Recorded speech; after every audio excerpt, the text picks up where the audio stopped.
Hello my dears, and welcome back to my corner of the internet. Today I've got another book talk video to share with you guys, and today we are talking about The Only Child by Andrew Piper. Andrew is a Canadian author. I believe he lives in Toronto. This is his 5th book, I believe, or 6th. I haven't read any of the other ones, even though after reading the blurbs about them, they all sound very interesting and like something I might like to read. And I think after reading this one, I am definitely going to be giving him some more attention. So for now though, let's just jump right into it. Although first of all, let me say the cover of this book, look how absolutely flippin' gorgeous it is. So beautiful.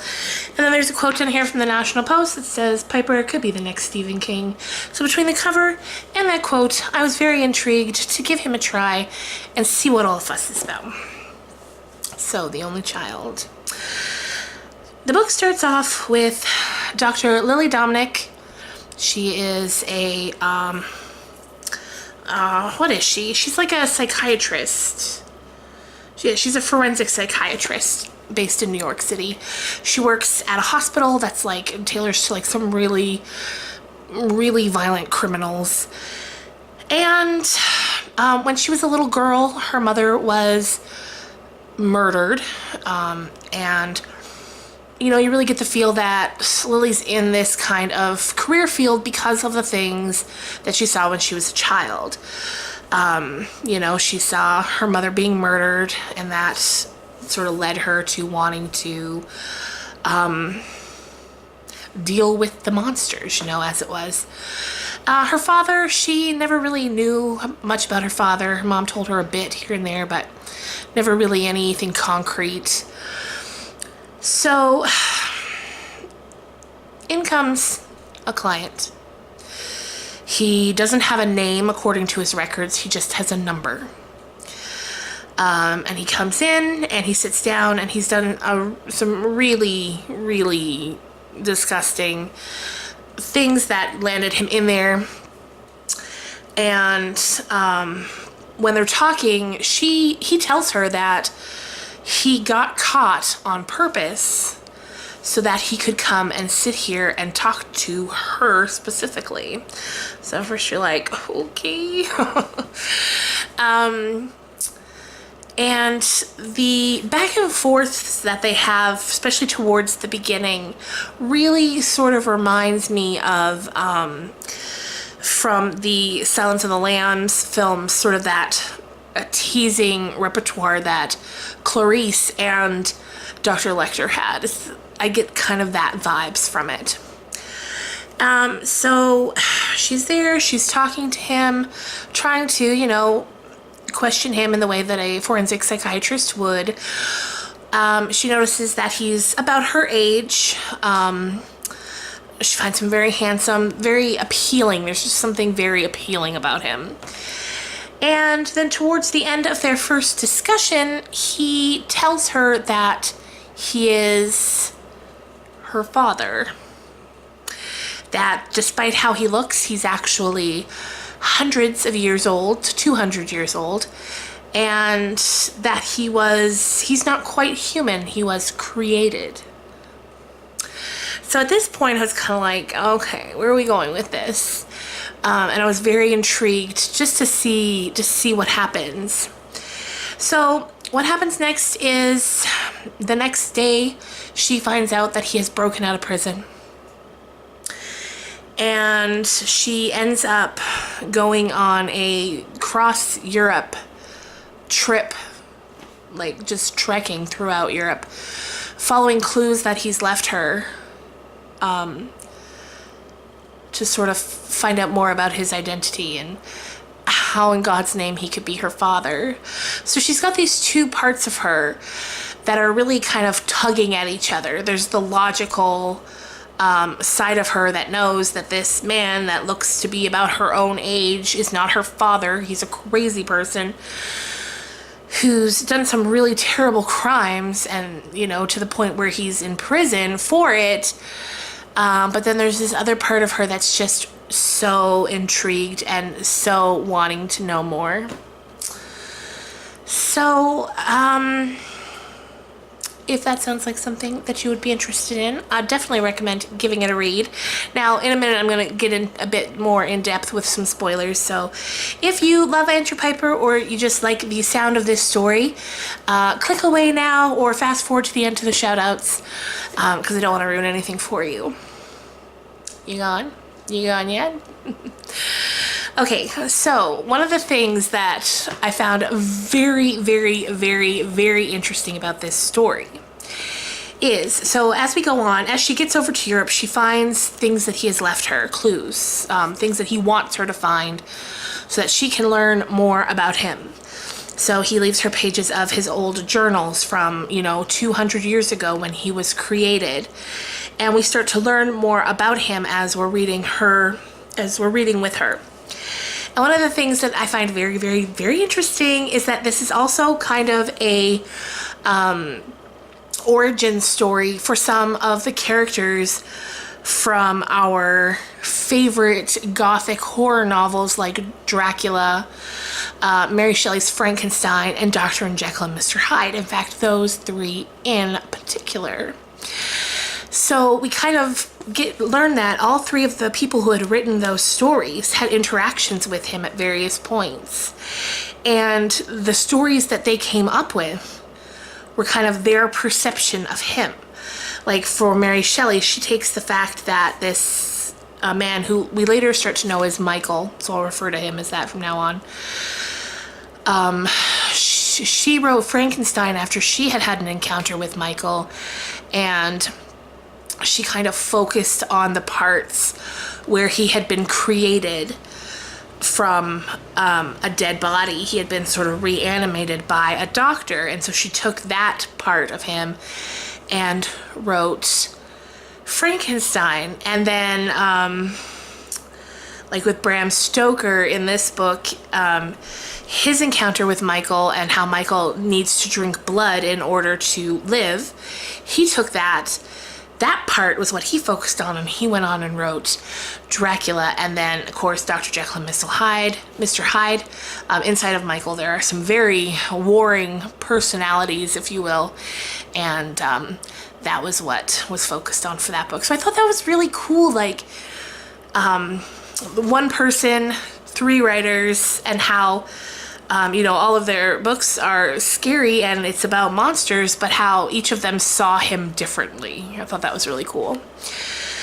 And from there on out, she starts to believe him, and he tells her that he has some really personal information about her mother that would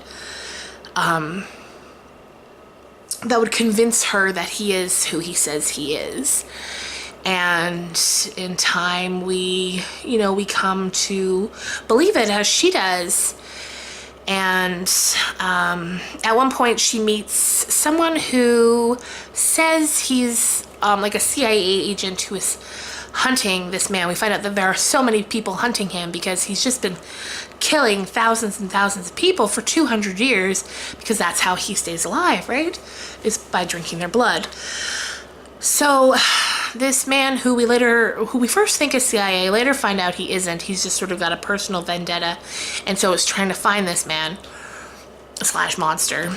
And she starts working with him, and then Michael finds out, and then he sort of just turns the tables on them and starts hunting them. And wherever they go, he finds them, and he says it's because Lily is his blood, so he can sort of feel her wherever she is, no matter where she runs. And then the book ends with her friend Will, the one who had claimed to be a CIA. He gets killed, of course. And then in the end, Michael gets killed. She manages to kill him, but not before he... it's like a transfer of blood. Because, here's one thing that we discover as Lily. She realizes later on in the book that her memories of her mother being killed aren't quite right, and then like a repressed memory comes back to her, and it was that she was the one who killed her mother.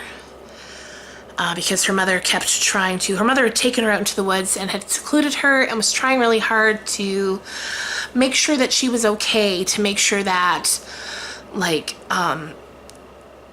the inclinations that was in the child to be like her father were sort of dulled down, and Lily didn't want that. So she suppresses that, and anyway, so she has a lot of her father in her, and then towards the end there's some sort of exchange of blood, like he drinks the human blood to live, but then if a human drinks his blood, it can sort of transfer, and he was trying to turn her into a creature like him, and in the end he succeeds, but he gets killed. She kills him in the process. So there you go. And then the book ends with she's kind of out on the side of the road after having just had an encounter, the final encounter with him in the woods. She's bleeding because he attacked her, and she's bleeding and she thinks she's dying, and she just kind of accepts it, and she's laying on the side of the road. And then she gets rescued. This man in a truck pulls over, and he lifts her up and says, everything's gonna be fine. I'm gonna get you to the hospital. Everything's fine. And then it's sort of left to our imagination, but the way it's written out, we know that she attacks and kills him, drinking his blood in order to survive, and that the transfer was successful. So there you have it. It's a great read. If you love spooky or suspenseful sort of thrillers, Andrew Piper is a fantastic writer. He writes very beautiful prose, and I was completely captivated by it. Yeah, so I'm going to be checking out, I'm sure at other points, his other books. And I read like something like 4 of his past books are all currently being treated for movies and TV shows. So that's pretty cool. I could definitely see this as a movie, or maybe even a TV show, because it's not a super long book. Now the print is very tiny, but it's not a super long book. But the way it's written, it could be sort of stretched out into a show. The way they go through different countries and different towns. It could work as a show, or it could also work as a movie. So there you have it. Let's get into the shout outs, shall we? Got them written down here in my YouTube notebook. The first person I want to shout out is Kelly's Vita. I hope I'm saying that right. Kelly is this awesome YouTuber. I don't know how I found her channel or she found me, but I absolutely love watching her videos. She does a lot of vlog style videos. She's got this absolutely adorable 2-year-old daughter that are in her videos, and she shows a lot of just kind of a lot of the way that she parents and the way that she teaches her daughter, and the way that, you know, there's some gardening videos, which I love, and there's just a lot of family time and just really wonderful things. So if you love watching videos about parenting or families or anything like that, or gardening, go and take a look at her videos for sure, and let her know that I sent you. I'll put her link down in the description below. The second channel I want to shout out is called Sam and Sugar. Again, they are a sort of family channel. There's mom and a dad, and then a daughter. Sam and Sugar are super supportive on YouTube. They comment, and they're just so supportive. Their videos are great. Recently they put out a whole string of videos from when they were on vacation and they were on the beach, and they're just gorgeous. Other than that, he sometimes puts up useful videos about YouTube and like what you're doing wrong or how you could do things better. He does shout outs, and again, just more family style vlogs. Really great. And then the final channel is Mommy Bear 360. I love this girl. She is amazing. She's got such a great channel, and just such a fun energy to watch and get to know, and I really love it. So I will also put her channel down in the description box below. Please go check out these channels. Thank you so much for hanging out with me today, and I'll see you on Monday. Bye guys.